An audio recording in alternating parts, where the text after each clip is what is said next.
नमस्कार, आप देख रहे हैं एनबी न्यूज और मैं हूं आपके साथ काजल ठाकुर।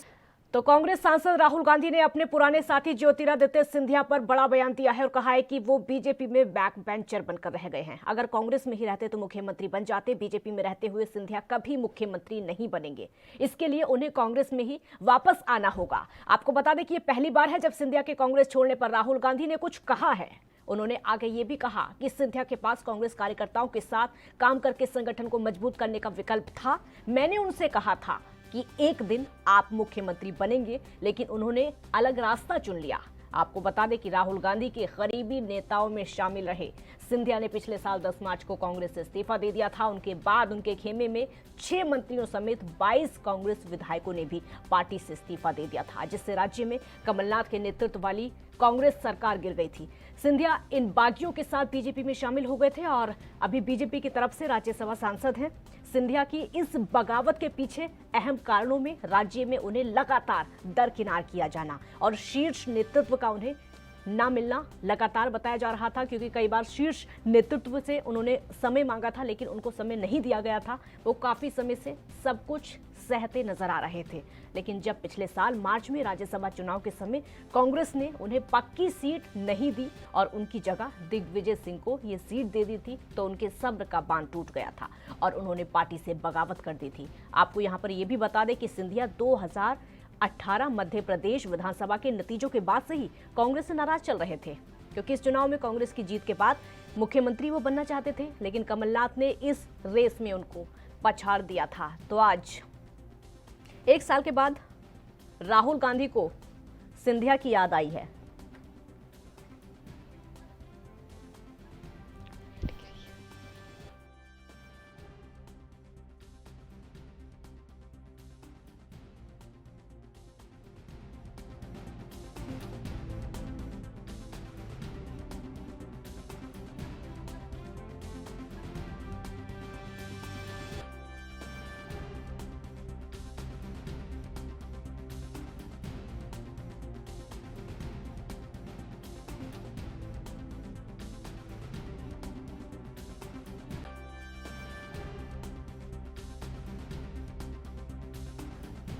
और इस मुद्दे पर डिबेट करने के लिए हमारे साथ सुमित ओरछा बीजेपी का पक्ष रखेंगे। बहुत स्वागत है आपका। लखपत बटोला कांग्रेस का पक्ष रखेंगे, आपका भी बहुत बहुत स्वागत है। लखपत जी, पहला सवाल मेरा आपसे ही हो गया, क्योंकि लगभग 1 साल का वक्त गुजर चुका है सिंधिया को बीजेपी में गए हुए।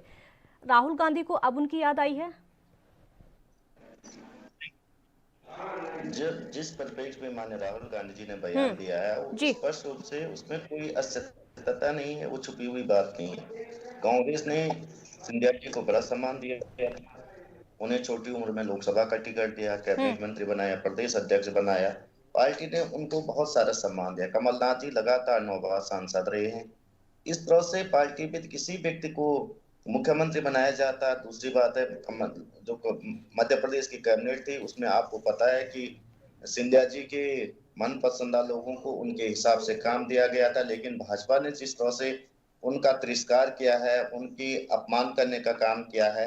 आपने एक बात कही कि उन्हें राज्यसभा की सीट नहीं दी गई। वो राज्यसभा की सीट से पहले कांग्रेस को छोड़ चुके थे, वो मन बना चुके थे, और ये हम नहीं कह सकते कि अपमान की वजह से तो उन्होंने कांग्रेस छोड़ी थी। लखपत जी, अपमान की वजह से तो उन्होंने कांग्रेस छोड़ी थी, क्योंकि उन्होंने कहा था वो सम्मान उनको कांग्रेस में नहीं मिल पा रहा था जो वो चाहते थे।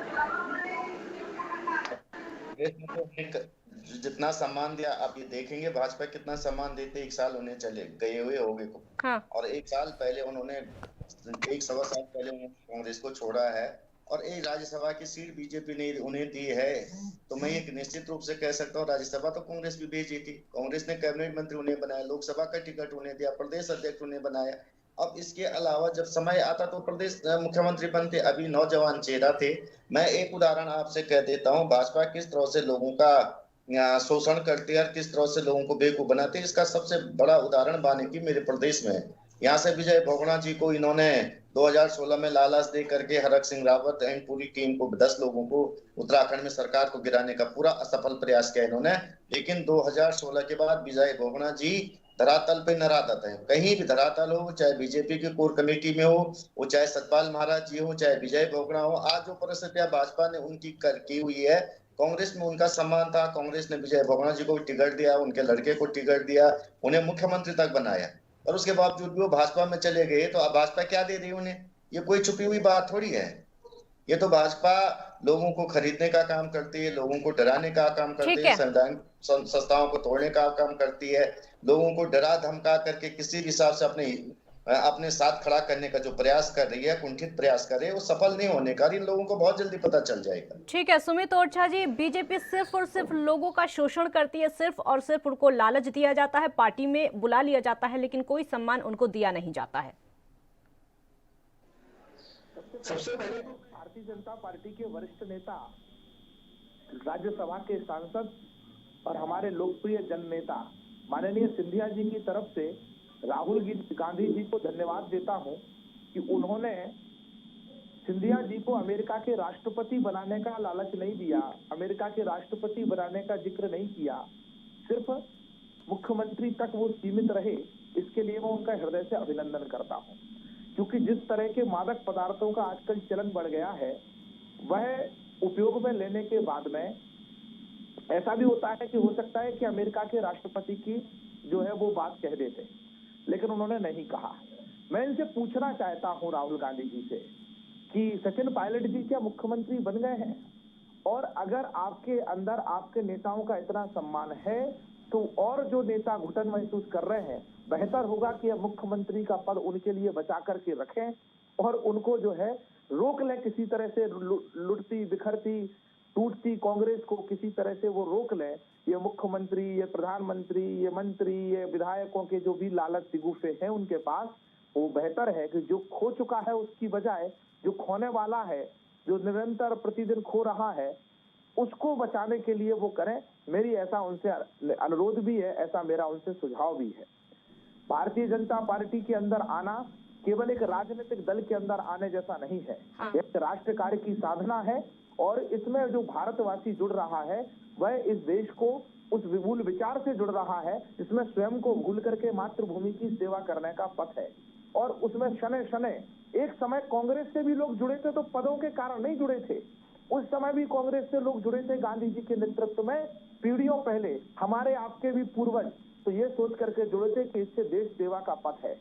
आज कांग्रेस राष्ट्र विरोध का पर्याय बन गई है, आज कांग्रेस देश विरोधी शक्तियों के साथ खड़े होने का पर्याय बन गई है।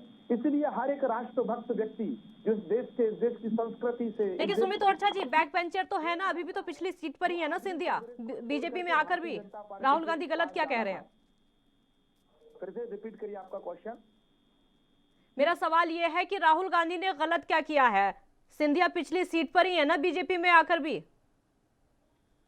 मैं आपको वही तो कह रहा हूँ कि ये पदों से जो लोग तोलते हैं किसी को कि कौन कहां पर है, ये राजनीति में तो सभी को पदों से तोला जाता है, सभी को पद चाहिए होता है, सभी को सम्मान चाहिए होता है, इसीलिए तो दल बदल किया जाता है, इसीलिए तो पार्टियां छोड़ी जाती हैं। पद की लड़ाई में छोड़ करके नहीं गए हैं।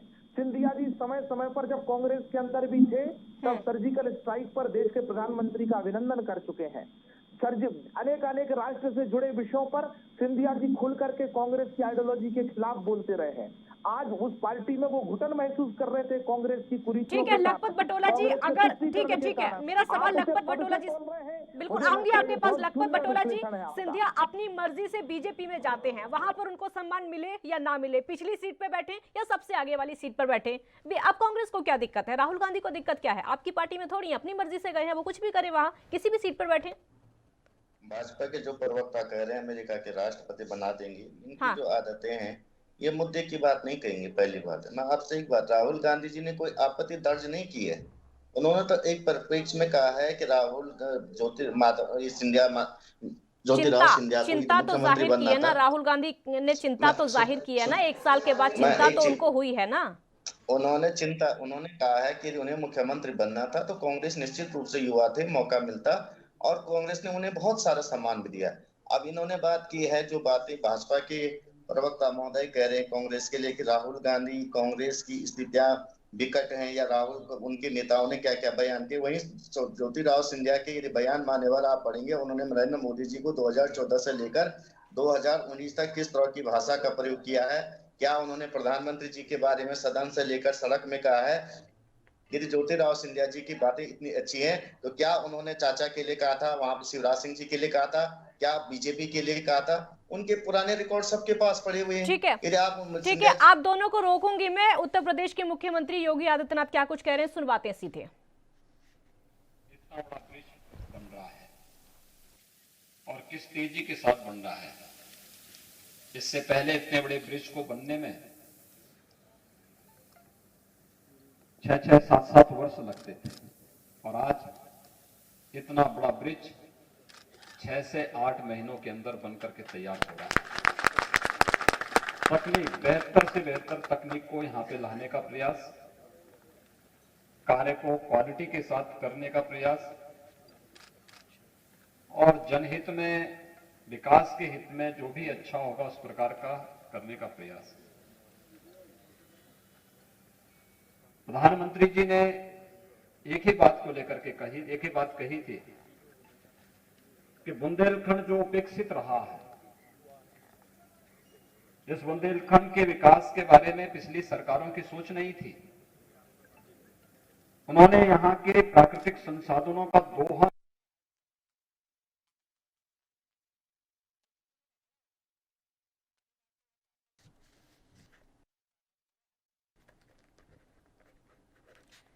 तो मुख्यमंत्री योगी आदित्यनाथ का संबोधन आप सुन रहे हैं।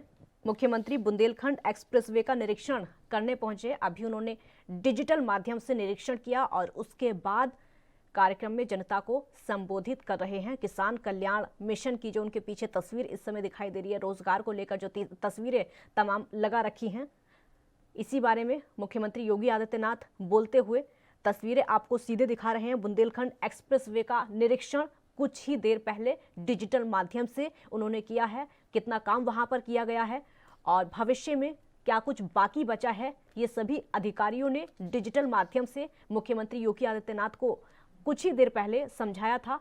उनके संबोधन की सीधी तस्वीरें आप देख रहे हैं।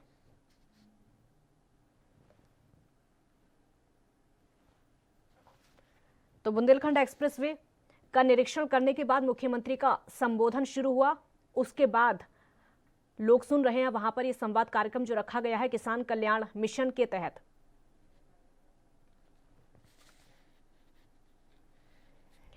और चर्चा पर वापस जाएंगे। दोनों मेहमान हमारे साथ इस समय जुड़े हुए हैं। लखपत बटोला जी, मेरा अगला सवाल आपसे ही होगा। अगर सम्मान देना था तो पहले दिया जा सकता था, अब क्या फायदा इस बात का? ये तो वही हो गया ना, पछताए होते क्या जब चिड़िया चुग गई खेत।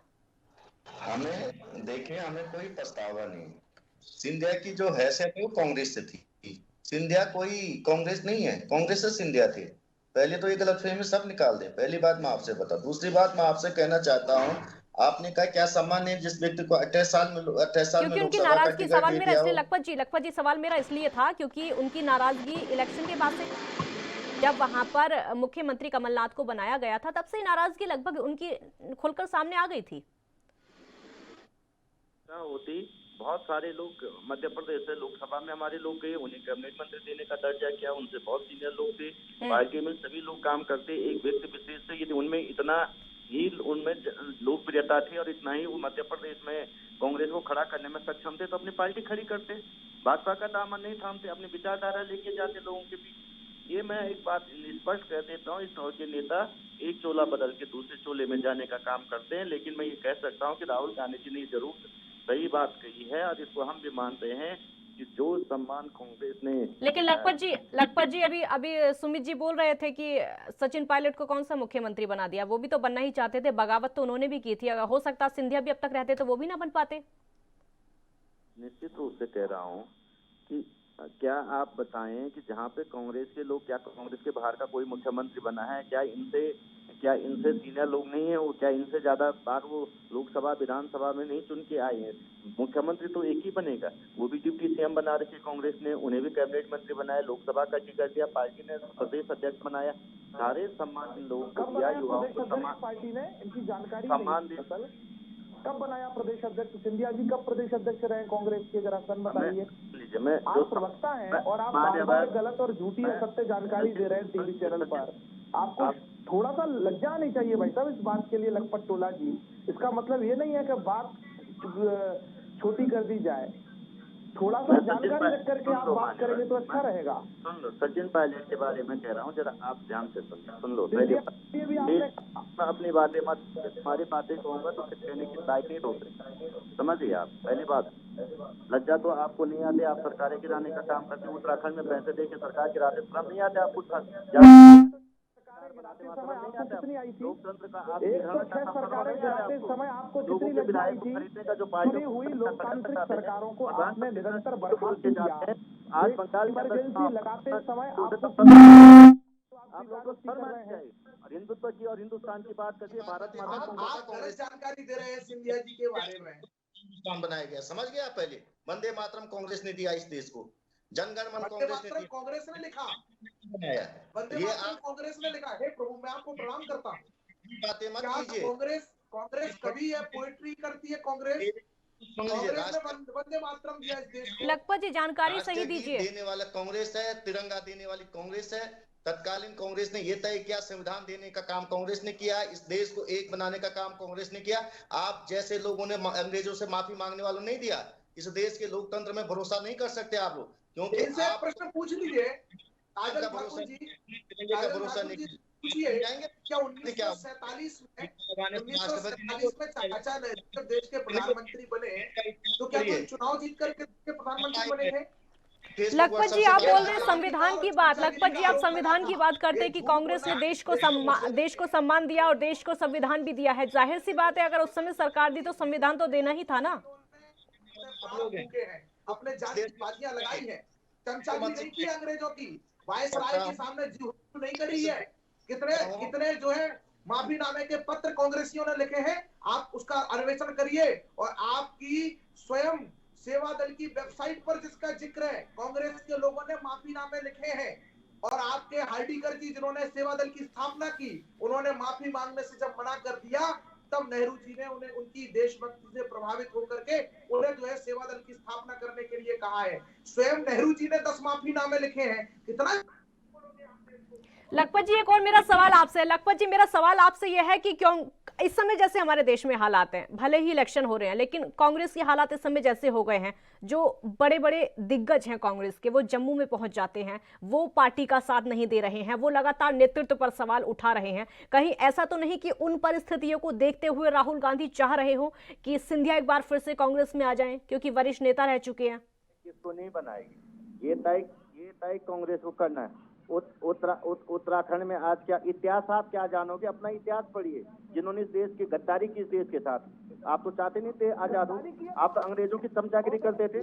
वो वीर सावरकर की बात करते थे, सावरकर तो नंबर 1 नफेड़ी था। जानते हैं आप सावरकर इतिहास? बड़ा सावरकर का इतिहास, बड़ा हेंगड़ेकर का इतिहास, आप सावरकर का इतिहास गोवल का इतिहास पढ़ के लिए पढ़ के और उस इतिहास पढ़ना है तो सावरकर का पढ़ के देखिए।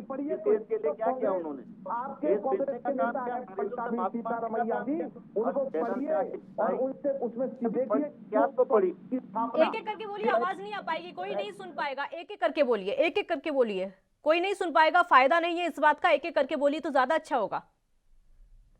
लखपत बटोला जी मेरा सवाल आपसे ये था क्योंकि इस समय देश में जैसे हालात हैं, जो कांग्रेस के बड़े बड़े नेता हैं वो पार्टी से नाराज हैं, वो लगातार नेतृत्व पर पार्टी के सवाल उठा रहे हैं। कहीं ऐसा तो नहीं कि राहुल गांधी उनको वापस पार्टी में बुलाना चाहते हो? ऐसे माहौल में जब पार्टी को बहुत ज्यादा जरूरत है ऐसे लोगों की, जिम्मेदार लोगों की, जो कि पार्टी को संभाल सके। मैं आपसे कह सकता हूं, पार्टी हमारी पार्टी कांग्रेस पार्टी ऐसा नहीं कि आज ही संकट में आई। कांग्रेस 138-39 साल पुरानी पार्टी, कई बार संकटों के दौर से गुजरी है।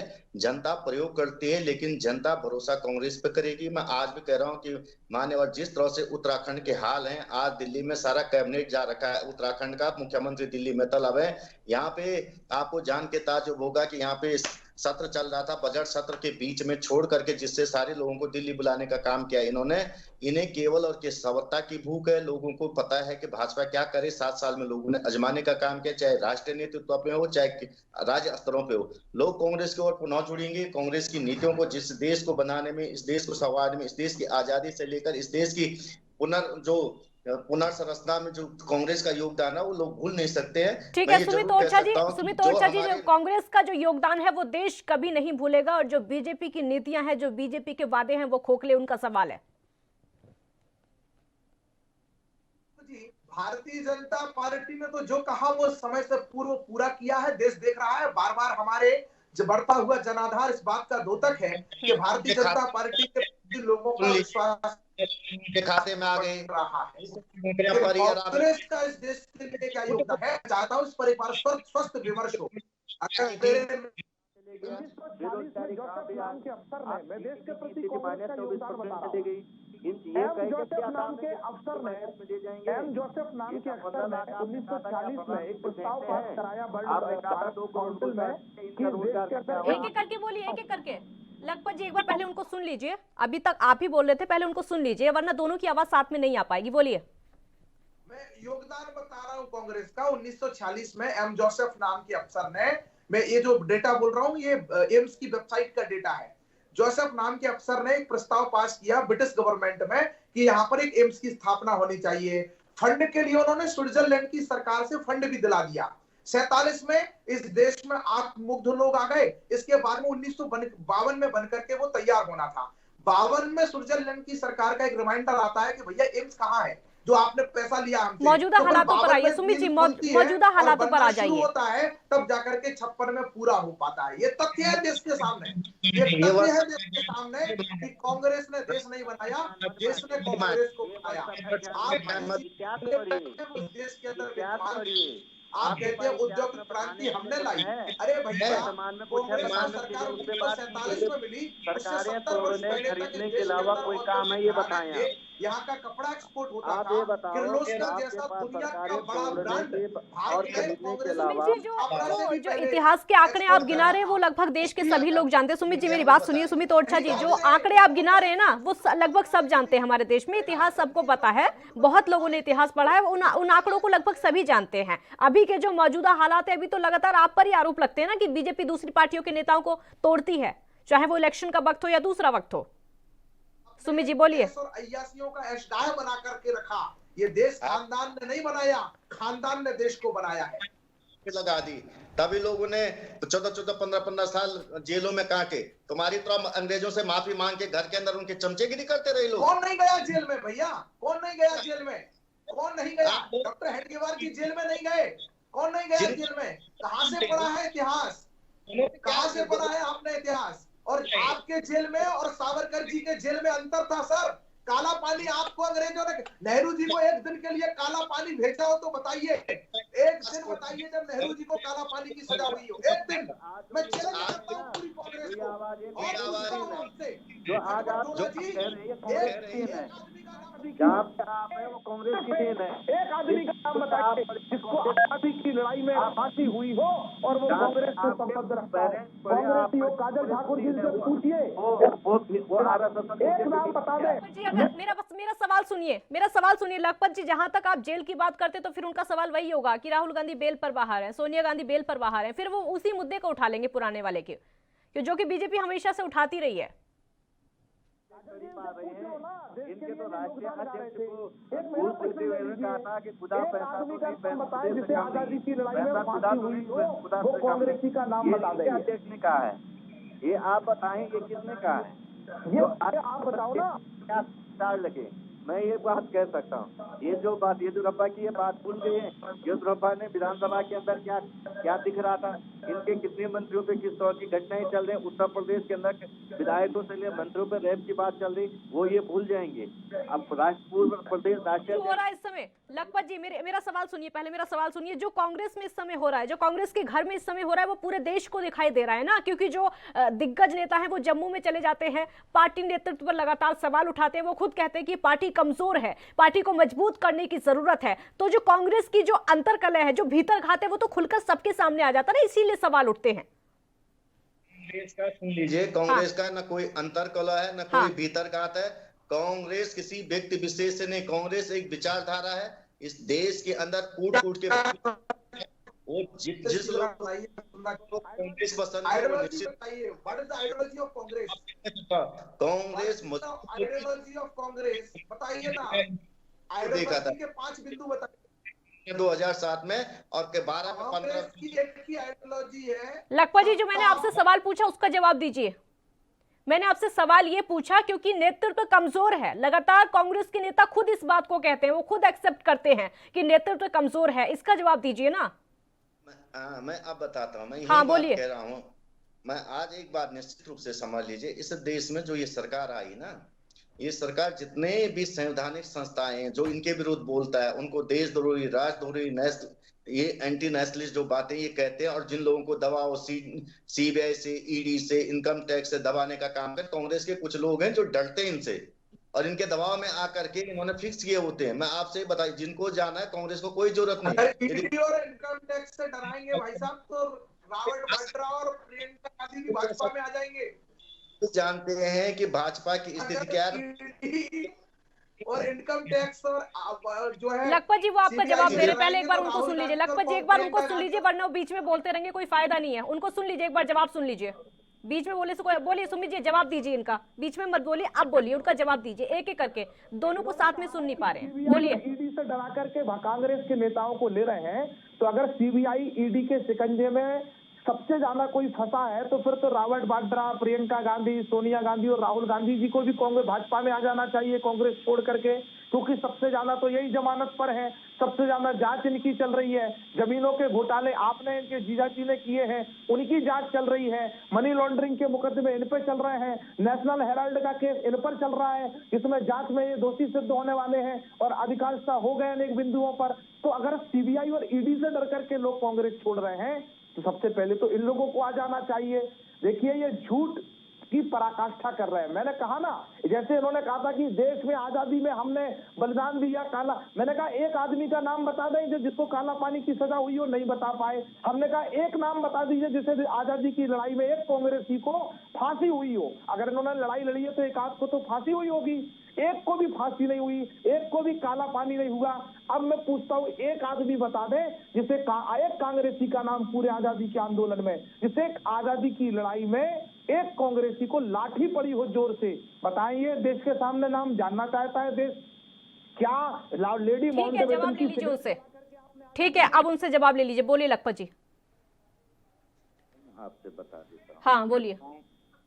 कांग्रेस के साथ आम जनमानस पहले भी जुड़ा था। कांग्रेस के उदय से लेकर बीच में लोगों ने निश्चित रूप से, तो लगभग सभी पार्टियों के साथ जुड़ ही जाता है ना। लगभग सभी पार्टियों के साथ हम देख लेते हैं। बीजेपी के साथ आम जनमानस कम है क्या? बहुत है।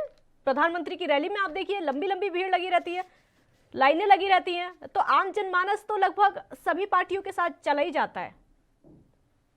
को कई बार राजनीतिक रूप से वो जीवन में परिवर्तन एक दौर आता है। 2014 लोगों ने परिवर्तन के दौर को देखा और लोगों ने एक मौका देने का पुनः सोचा कि भाई इस दौर की स्थितियां बन गई। जिस दौर से प्रधानमंत्री ने वादे किए थे, लोगों को एक उम्मीदें जगाई थी, वो वादे, वो उम्मीदों पे आज यदि बात की जाए कि प्रधानमंत्री जी ने कहा था मैं 2 करोड़ रोजगार पर ईयर दूंगा, यदि वो मिले हैं। प्रधानमंत्री जी ने कहा था महंगाई कम होगी, गैस सिलेंडर 300 पे आ जाएंगे, डीजल पेट्रोल 35-40 रुपए पे आ जाएंगे। इनके लोगों ने कुछ समय कहा था, इन के लोगों ने कहा था कि 15 लाख रुपया खातों में आ जाएंगे। जो चीजें इन्होंने देश के अंदर की थी, जीडीपी की बात की थी, के रुपए की मजबूती की बात इन्होंने की थी। आज रुपया, प्रधानमंत्री जी का वक्तव्य था तब का जब मुख्यमंत्री थे कि देश का प्रधानमंत्री नकारा होता है तो रुपया पतला होता है। आज मैं यही पूछना चाह रहा हूँ कि हिंदुस्तान का रुपया सबसे पतला हो रहा है, किससे बड़ा नकारा प्रधानमंत्री क्या हो सकता है? देश बेरोजगारी आज चरम पे, देश के अंदर उससे बड़ी नकारापन क्या होगा? आज महंगाई सबसे चरम पे, उससे बड़ा नकारापन क्या होगा? बेरोजगारी में चरम पे। इस पे ये जवाब दें कि इन्होंने क्या देश के लिए किया है, इस पे ये जवाब देने का काम करे। नौकरियां उनकी छीन ली इन्होंने, लोगों का घर चलाना दुरूह हो गया, लोगों का घर परिवार चलाना दुरूह कर दिया इन्होंने। बोलिए। काजल जी, 1 रुपया बराबर 1 डॉलर 1947 में इस देश को मिला था। 1 रुपया का भी विदेशी कर्ज नहीं था। मैं शुरू करता हूँ यात्रा, शने पूरा समय बताता हूँ, अब ये बीच में मत बोलिए। सत्य उद्घाटित होता है तो तुरंत इनके जो है हृदय का रक्तचाप बढ़ जाता है और ये बोलने लगते हैं। 1 रुपया बराबर 1 डॉलर था और 2014 में 79 रुपीज था। अब बताइए कौन नकारा था? किन नकारों का शासन रहा इस देश के अंदर जिन्होंने ऐसा कर दिया? हजारों लाखों करोड़ों का विदेशी कर्ज किसने कर दिया इस देश के ऊपर? तो ये नकारापन की गाथा तो आपकी है। प्रधानमंत्री का ऑफिशियल स्टेटमेंट है, जीडीपी के आंकड़ों से देश को भ्रमित मत करिए। प्रधानमंत्री का ऑफिशियल स्टेटमेंट है, राफेल खरीदने के लिए हमारे पास पैसे नहीं है। प्रधानमंत्री का ऑफिशियल स्टेटमेंट है आपके उस समय के तत्कालीन मनमोहन सिंह जी का कि पैसे पेड़ पर नहीं उगते हैं। आज वन रैंक वन पेंशन वालों को आपने कहा कि इतना पैसा देश के लिए, सैनिकों, पूर्व सैनिकों के लिए हमारे पास है ही नहीं। ये सब काम हमने कर दिए। सौर ऊर्जा के संसाधनों को बढ़ाने के लिए केंद्र सरकार ने कभी फंड रिलीज नहीं किया, हमने आज अभूतपूर्व कर दिया। आपने तय किया था 2035 तक हर आदमी को मकान देंगे, और हमने तय किया था कि 2022 तक हम हर आदमी को मकान देंगे। आज हम लक्ष्य पर पहुंचने वाले हैं। पहुंचे नहीं है, लेकिन लक्ष्य पर पहुंचने वाले हैं, लेकिन पहुंचे नहीं है, इसीलिए सवाल उठ रहे हैं। सुमित ओरछा जी, लक्ष्य पर पहुंचे नहीं है अभी, इसीलिए सवाल उठ रहे हैं। कहां, कौन से लक्ष्य पर? एक मिनट में सुमित ओरछा जी, मेरा भी एक सवाल सुनिए आप। सुमित ओरछा जी, अब मेरा एक सवाल सुनिए आप। सुमित ओरछा जी, मेरा सवाल सुनिए आप। लक्ष्य पर अभी पहुंचे नहीं है, इसीलिए लगातार विपक्ष सवाल उठा रहा है। ना तो रोजगार का लक्ष्य पूरा हुआ है, और किसान इस समय दिल्ली की सीमाओं पर बैठे हुए हैं। उसके अलावा तमाम ऐसी चीजें जो कि अब तक पूरी नहीं हुई है, इसीलिए सवाल सरकार पर उठते हैं। इसीलिए उठते हैं सरकार पर सवाल। वादे तो बड़े बड़े कर दिए जाते हैं, लेकिन धरातल पर दिखाई कुछ नहीं दे रहा है। पूरा किया है काजल जी, हर घर में बिजली पहुंचाने के लक्ष्य को हमने समय से पहले पूरा किया था। हम इस लक्ष्य को भी समय से पहले पूरा करेंगे, क्योंकि हम अंतिम चरण की सूचियों तक गांव में जो है आवासों का आवंटन कर रहे हैं।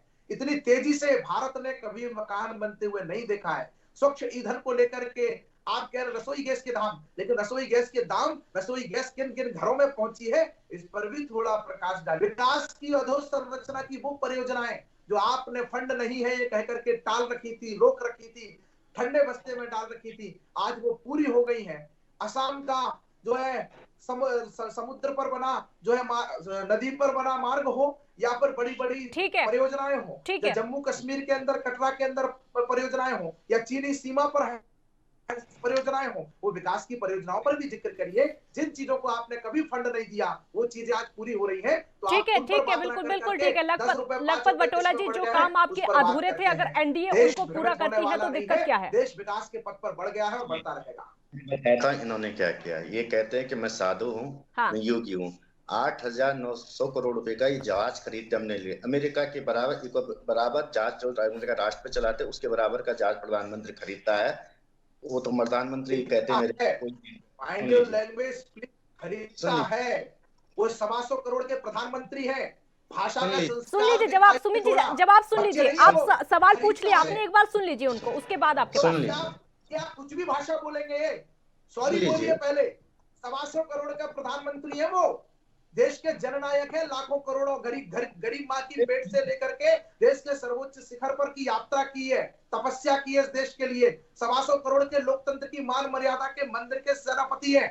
उनको आप खरीदता है। एक बार सुन लीजिए, एक बार जवाब सुन लीजिए। सवाल हो गया ना आपका, एक बार जवाब सुन लीजिए उनका, प्लीज सुन लीजिए। प्रधानमंत्री अपने लिए 125 करोड़ 8,900 करोड़ का जहाज खरीदता है। प्रधानमंत्री देश देता है, सारे के सारे संस्थान बेच दिए प्रधानमंत्री ने। 36 PSU इस देश के बेच दिया, रेलवे बेच दिया, बेल बेच दिया, गेल बेच दिया, देश के अंदर आप सोचिए एयरपोर्ट बेच दिया, लाल किला बेच दिया, देश के अंदर बेचा नहीं प्रधानमंत्री ने। ये कहते प्रधानमंत्री ने कौन सी चीज खड़ी कर? इस देश को सबसे ज्यादा बेरोजगारी देने वाले प्रधानमंत्री हैं। इस देश के अंदर सबसे माइनस GDP लेने वाले प्रधानमंत्री हैं। इस देश के अंदर सबसे ज्यादा क्रूड ऑयल इतना सस्ता होने के बाद भी एक्साइज ड्यूटी लेने वाला सबसे ज्यादा प्रधानमंत्री जी हमारे हैं। इस देश के अंदर ये सबसे ज्यादा LPG आज महंगी है, वो भी नहीं प्रधानमंत्री जी ने दिया है। मैं आपसे एक चीज पूछना चाहता हूँ मान्यवर, इस देश को लूटने, खसोटने और गरीबों का खून चूसने के अलावा भाजपा सरकार ने किया क्या है, ये तो बताएं। पहली बात है, कागजों से योजनाएं नहीं चलते हैं, भाषण अच्छा देते, भाषण भी होने से देश नहीं चलता है। पहली बात आप समझ लीजिए। दूसरी बात मैं आपसे कह सकता हूँ, आप जो रुपया डॉलर की कीमत 1947 में कह रहे थे, मैंने कहा ये फेसबुक क्या ज्ञान से बाहर आई? मेरे पास ऑथेंटिक जानकारी है। ये फेसबुक व्हाट्सएप राहुल गांधी देते हैं सर। मैंने क्या किया? मेरा नाम ओरछा है, मैं राहुल गांधी नहीं हूँ।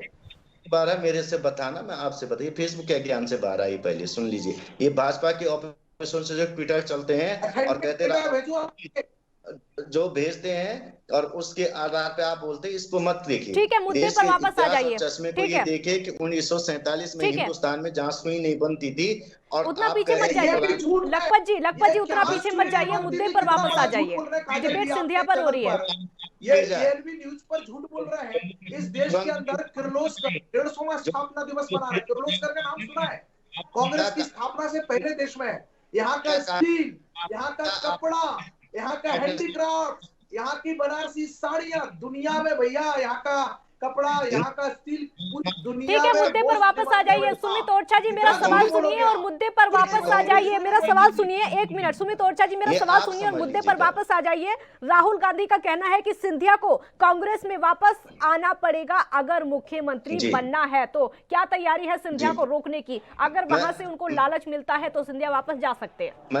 मैं आपसे पुनः कह सकता हूँ, मैं एक बात कह रहा हूँ। आपसे कहा काजल जी कि ये भारतीय जनता पार्टी भारत माता की सेवा का पथ है। यह लालच या लोभ के द्वारा जुड़ा हुआ संगठन नहीं है। सिंधिया जी भारतीय जनता पार्टी में आए हैं तो लोगों ने बड़े कयास लगाए थे कि ये बनाना पड़ेगा, अभी कैबिनेट में लेना पड़ेगा, ये ऐसा करना पड़ेगा। ये पद के आधार पर नहीं समझौता या किसी प्रकार का जो है पार्टी में आना हुआ है उनका, या विचारधारा के आधार पर, लेकिन आप के आधार पर। सुमित ओरछा जी ये मत भूलिए, सुमित ओरछा जी, सुमित जी आप ये मत भूलिए कि राहुल गांधी के बहुत करीबी रहे हैं सिंधिया। सुमित जी आप ये मत भूलिए यहाँ पर कि सिंधिया राहुल गांधी के बहुत करीबी रहे हैं। आप यहाँ पर ये मत भूलिए कि बीजेपी में अब आए हैं लेकिन राहुल गांधी के बहुत करीबी रहे हैं, उनका बैकग्राउंड वही का है। राहुल गांधी जी जो स्वयं से दूर है उनका कोई करीब भी हो सकता है। काजल जी थोड़ा सा तो आप भी विचार करिए, जो स्वयं से व्यक्ति दूर है वो उनके कौन करीब हो सकता है? अभी 2 मई का परिणाम आने दीजिए, तृणमूल और भाजपा के बीच में चुनाव का परिणाम आएगा, लेकिन एक व्यक्ति बिल्कुल निश्चिंत है, उन्होंने 2 मई की टिकट करा रखी है बैंकॉक की, वो बैंकॉक जाएंगे, उनकी मौज तय है। परिणाम चुनाव के देश का कुछ भी हो, उन्हें इतना ही देश से सरोकार है, इतना ही देश से मतलब है, इसलिए उनका कौन करीब है इस बात का कोई। ठीक है लखपत जी, अब सिंधिया की जरूरत क्यों पड़ रही है राहुल गांधी को? इसका मतलब यही हुआ ना कि उनको सिंधिया की जरूरत पड़ रही है। अगर वो कह रहे हैं कि सिंधिया को वापस आना पड़ेगा मुख्यमंत्री बनने के लिए, कांग्रेस में वापस आना पड़ेगा, अब जरूरत क्यों पड़ रही है? एक तरीके से ये बुलाना ही हुआ, इनविटेशन ही हुआ। ये मैं आपसे एक बात कह रहा हूँ, सुन लीजिए। हाँ, राहुल गांधी जी ने ये नहीं कहा कांग्रेस में, उन्होंने ये कहा है कि राहुल गांधी बीजेपी में कभी भी मुख्यमंत्री नहीं बनेंगे और यदि उन्हें मुख्यमंत्री बनना होगा तो कांग्रेस में ही आना पड़ेगा। पहली बात नहीं तो ये मैं आपसे सिंधिया के लिए यही बात बोली, यही बात, इसी को इनविटेशन बोला जा रहा है, इसी को इनविटेशन बोला जा रहा है। नहीं, मैं आपसे एक बात, मैं एक बात और बताता हूँ। स्वर्गीय माधवराव सिंधिया को कितनी बार मुख्यमंत्री बनाया आपने? स्वर्गीय माधवराव सिंधिया जी को कितनी बार मुख्यमंत्री बनाया? मैं एक चीज बता रहा हूँ, पहले सुन लीजिए। माधवराव सिंधिया जी को कितनी बार I want to ask from the Congress spokesperson officially, बताइए। आपने बना दिया मुख्यमंत्री, आप तय करेंगे कौन बनेगा, आप तय करेंगे, मुख्यमंत्री बनाएंगे। Will you decide it? ये बताएं आप बताओगे कांग्रेस को, आप अपनी पार्टी की चिंता कीजिए। आप जिस पार्टी में जिसकी विचारधारा में इस झूठ पे टिकी हुई है और केवल फेंकने पे टिकी है, उस विचारधारा के साथ हम खड़े नहीं रह सकते। और बहुत ही कांग्रेस से गए हुए लोग भी नहीं जाएंगे। मैं अपने प्रदेश की बात कहना चाहता हूँ आपसे, सुन लीजिए। हमारे प्रदेश में विजय भोगना जी के साथ 11 लोगों ने कांग्रेस छोड़ा था तब, और उन लोगों को भारी लखपत जी सिंधिया पर वापस आ जाइए, सिंधिया पर वापस आ जाइए। और वापस आने के लिए ये सारे लोग तड़प रहे हैं। सुन लीजिए, उत्तराखंड के सारे विधायक मंत्री जितने भी इनकी सरकार में और पूर्व मुख्यमंत्री तक कांग्रेस में वापस ही आने के लिए एड़ी चौड़ी का जोर लगा रहे। कांग्रेस तो नहीं बोल रही। अगर भाजपा में इतने घुटन नहीं हो रहे, उन्हें इतना अच्छा लग रहा है, तो क्यों बार बार कांग्रेस में आने की बात की जा रही? ये चीजें हर जगह होनी। मैं आपसे कह सकता हूँ, मैं ये जरूर कह सकता हूँ पल्लू जी कि कांग्रेस में सिंधिया को घुटन हो रही है कि बीजेपी में? ये आपको कैसे, सिंधिया को भी घुटन हो रही है कि बीजेपी में? लखपत जी बीजेपी का इतिहास रहा है ना। नहीं तो नहीं, पहले मेरे सवाल का जवाब दीजिए। आपको कैसे पता चल गया कि सिंधिया को बीजेपी में घुटन हो रही है? ये बात आपको कैसे पता चल गई? सिंधिया ने खुद बताई क्या? मैंने, सुन लीजिए, हाँ। मेरी न सिंधिया जी से बात हुई। मैं आपसे कह रहा हूँ, मैंने ये नहीं कहा कि सिंधिया जी को घुटन है। मैंने ये जरूर कहा है कि जो मेरे प्रदेश से लोग गए हैं उन लोगों से मेरी बातचीत होती है। मैं अपने अनुभव के आधार पर कह सकता हूँ, यहाँ के पूर्व मुख्यमंत्री गए हैं, कैबिनेट मंत्री गए हैं, विधायक लोग गए हैं और कुछ कार्यकर्ता लोग भी गए थे। उन लोगों से जितने आधार पे मेरी बातें हुई, जितने हमारे अनऑफिशियल बातचीत होती है, उसमें निश्चित रूप से वो भाजपा के जितना भी भाजपा का एक शोषण करने की नीति है, लोगों को केवल और केवल डाउटफुल करने की नीति है। उसके अंदर जो ये आज देश के अंदर चला रहे हैं वो निश्चित रूप से क्या परिस्थितियां बनाने का काम कर रहे हैं। भाजपा को केवल इस देश के लखपत जी, संविधान और आप सिर्फ लोकतंत्र से शोषण मतलब का नहीं है, आरोप केवल लगा और रहे हैं। केवल लोगों को ठीक है, आप जी सिर्फ हेलो। शोषण की बात बोल रहे हैं कि बीजेपी में शोषण हो रहा है, बीजेपी में शोषण हो रहा है, लेकिन जब कांग्रेस नेताओं की तरफ से कहा जाता है, सुना जाता है, तो कांग्रेस नेता बोलते हैं कि उनको सम्मान नहीं मिल पा रहा है, चाहे वो सिंधिया हो या फिर सचिन पायलट हो, वो कहते हैं कि उनको इग्नोर किया जा रहा है, वो उनको सम्मान नहीं मिल पा रहा है। तो स्थिति तो दोनों तरफ एक जैसी है ना, वहां घुटन महसूस हो रही है, यहाँ पर सम्मान नहीं मिल पा रहा है। भाजपा में जाने से पहले तो भाजपा के लिए क्या क्या नहीं, ज्योतिरादित्य सिंधिया ने क्या क्या नहीं बोला प्रधानमंत्री जी के लिए, क्या नहीं बोला उन्होंने अमित शाह जी के लिए, क्या नहीं बोला उन्होंने शिवराज सिंह जी के लिए। क्या ये आपके पास में तो ये रिकॉर्ड है? तो क्या तब वो नहीं कर रहे थे जब 2019 से पहले वो भाजपा को कोस कोस के गालियां दे रहे थे 19-20 तक? तो तब क्या इन्हें नहीं लग रहा था कांग्रेस में क्या स्थिति है? ये जो हमारे प्रदेश से लोग गए हैं वो लोग 2016 से क्या भाजपा की तारीफ कर रहे थे? क्या वो प्रधानमंत्री जी के बारे में क्या शब्द बोले, भाजपा की नीतियों के बारे में क्या शब्द बोले, आरएसएस के लिए क्या शब्द बोले? किसी से छुपी हुई बात है? यदि आज भाजपा में जाओगे तो उसका गुणगान तो करेंगे ना कोई बात तो बोलिए, तो नहीं बोलेंगे कि हमने कांग्रेस में सम्मान मिला था हम इसलिए चले गए। मैं ये जरूर कह सकता हूँ जिन लोगों को सार्वजनिक जीवन में डर होता है वो निश्चित रूप से इस तरह के जाते हैं, लेकिन भाजपा में कोई खुशी मन से नहीं जाता है। और वो घुटन की वजह से मैं आज भी कह रहा हूँ ये लोग कुछ लोग मौका परस्त होते हैं, कांग्रेस की स्थिति मजबूत होने के साथ ही वापस आए, लेकिन कांग्रेस ऐसे लोगों को अब बिल्कुल नहीं बर्दाश्त करेगी। सुमित ओरछा जी, बीजेपी में अगर कोई जाता है वो अंतिम विकल्प होता है, और कोई रास्ता अगर किसी के पास नहीं बचता है तो अंतिम विकल्प चलिए बीजेपी में चल लेते हैं। काजल जी बोलिए। भारतीय जनता पार्टी का पथ, भारतीय जनता पार्टी में जाना यह राष्ट्र कार्य की साधना है, मैंने आपसे कहा जैसा कि हाँ। और इसमें लोग राष्ट्रीयता के विचार के आधार पर हमारे दल में सम्मिलित हो रहे हैं, पूरे देश से हो रहे हैं। और ये वो लोग हैं जो कभी ऐसा भ्रम कांग्रेस के बारे में पाल करके कांग्रेस के साथ जुड़े थे, लेकिन जिन्हें देश प्यारा है आज वो कांग्रेस की राष्ट्र विरोधी नीतियां, राष्ट्र विरोधी इनके जो पक्ष हैं, जो राष्ट्र विरोधी इनके कृत्य हैं, इनसे दुखी होकर के लोगों ने कांग्रेस को टाटा बाय बाय कह करके इस देश से विलुप्त करने की प्रक्रिया में कांग्रेस को खड़ा कर दिया है। और भारतीय जनता पार्टी के राष्ट्र धर्म के प्रति प्रतिबद्धता के कारण आज देश के हर एक दल से लोग आकर के भारतीय जनता पार्टी में शामिल हो रहे हैं और राष्ट्र कार्य में अपने आप की उपयोगिता को सार्थक कर रहे हैं। मैं यही एक बात बहुत जिम्मेदारी के साथ कह रहा हूं। अंत विकल्प कैसे हुआ? फिर अंत विकल्प कैसे हुआ? किसी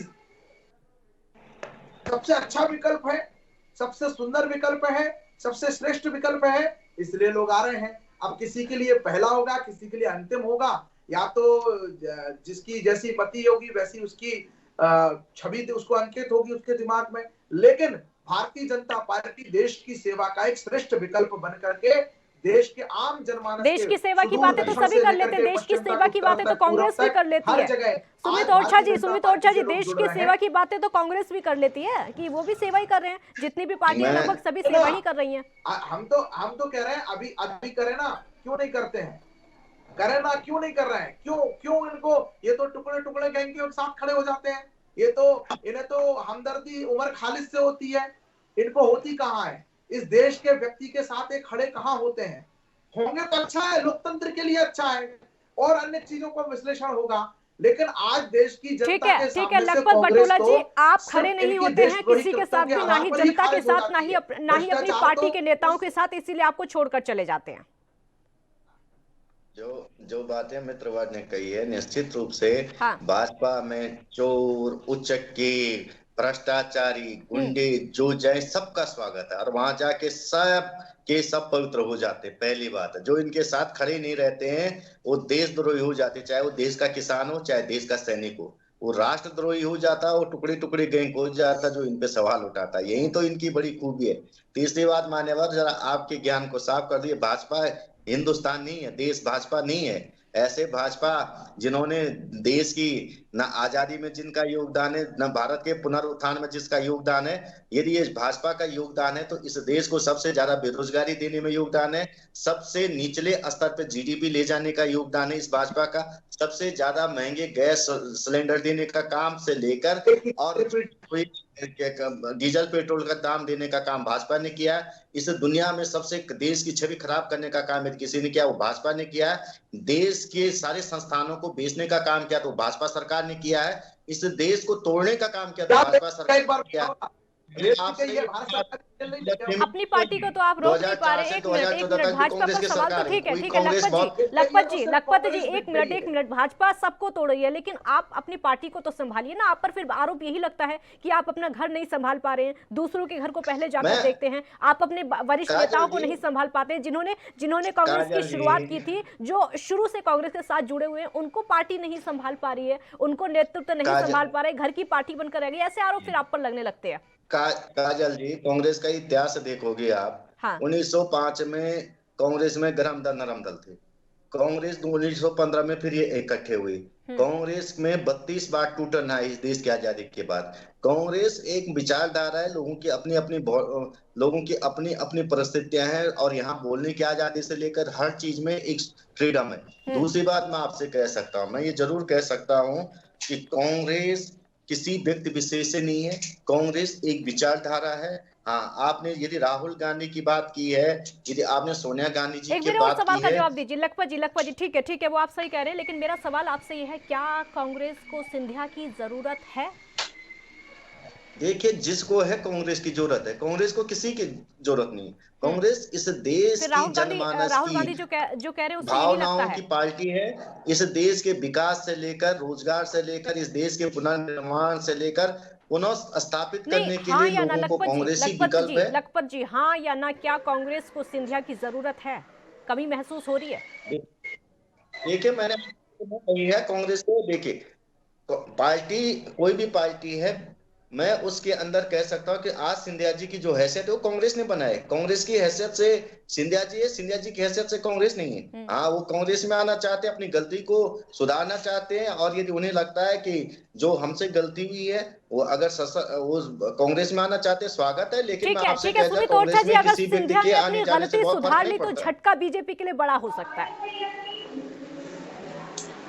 दिल को बहलाने के लिए गालिब एक ख्याल अच्छा है। राहुल गांधी जी का धन्यवाद कि उन्होंने अमेरिका के राष्ट्रपति का पद का शिगुफा नहीं छोड़ा। कि जिस तरह के नशा में आजकल कांग्रेसी जिस तरह के मादक पदार्थों के नशे में रहते हैं, उसमें वो ये भी सोच सकते हैं। अब ऐसे लोगों को फिर ये भी अधिकार है, वो ये भी सोच सकते हैं कि सिंधिया जी अब वापस उनके पास आ जाएंगे। तो जिस नशे के प्रभाव में है, उस नशे का भी धन्यवाद, और ऐसे सोचने वाले कांग्रेस के मित्रों का भी धन्यवाद।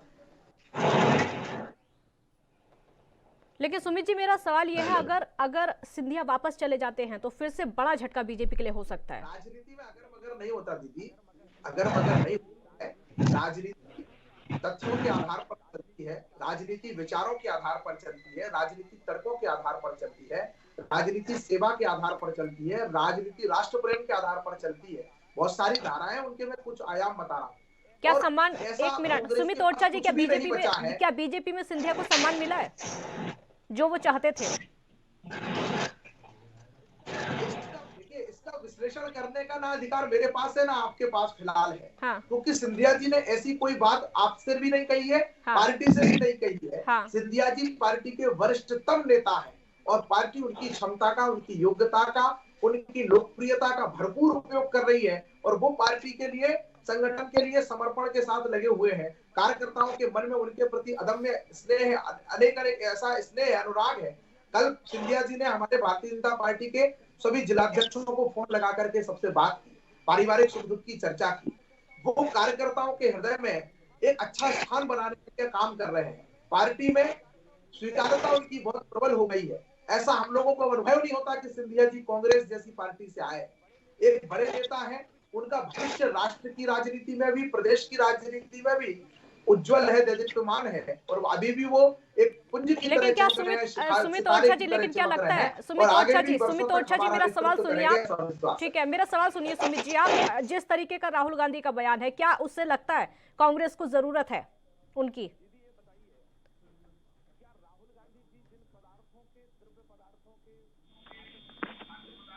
ऐसा सब कुछ बोलते हैं, क्या उसका उत्तर देने के लिए मैं बाध्य हूँ? क्या मैं उनकी जो कल्पनाशीलता है, जो उनकी बौद्धिक स्तर है, क्या मजबूरी है कि मुझे वहां पर जाकर के बात करनी पड़ेगी?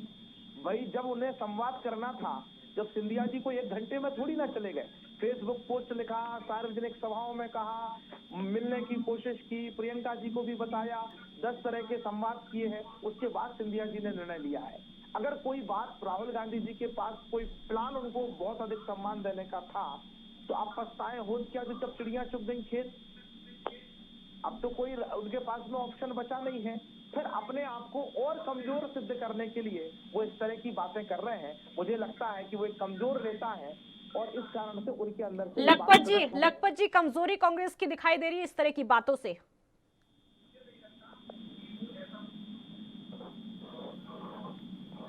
हेलो लखपत जी, मेरा सवाल सुन पा रहे हैं आप? जी, कांग्रेस की कमजोरी इन सभी बातों से दिखाई दे रही है। मैं आपसे पुनः कह रहा हूँ, कांग्रेस की कोई कमजोरी नहीं। कमजोरी तो उन लोगों की जिन्हें नेता आयात करने पड़े, कमजोरी उन लोगों के जिनको अपने पार्टी के नेताओं पे भरोसा नहीं, अपने पार्टी के कार्यकर्ताओं पे भरोसा नहीं, अपने पार्टी के संगठन पे भरोसा नहीं। जो लोग कांग्रेस के नेताओं के बलबूते नहीं था ना, कोशिशें उन्होंने बहुत कर ली थी, भरोसा तो उनको भी नहीं था, भरोसा उनको मिल नहीं पाया था। राहुल गांधी से मिलने का समय मांगा था, वो समय उनको नहीं मिल पाया था, जिसकी वजह से पार्टी उनको छोड़नी पड़ गई। मैं आपसे पुनः कह रहा हूँ, राहुल गांधी जी ने भी कहा है कि सिंधिया जी उनके मित्र भी रहे हैं, उनके सहपाठी भी रहे हैं।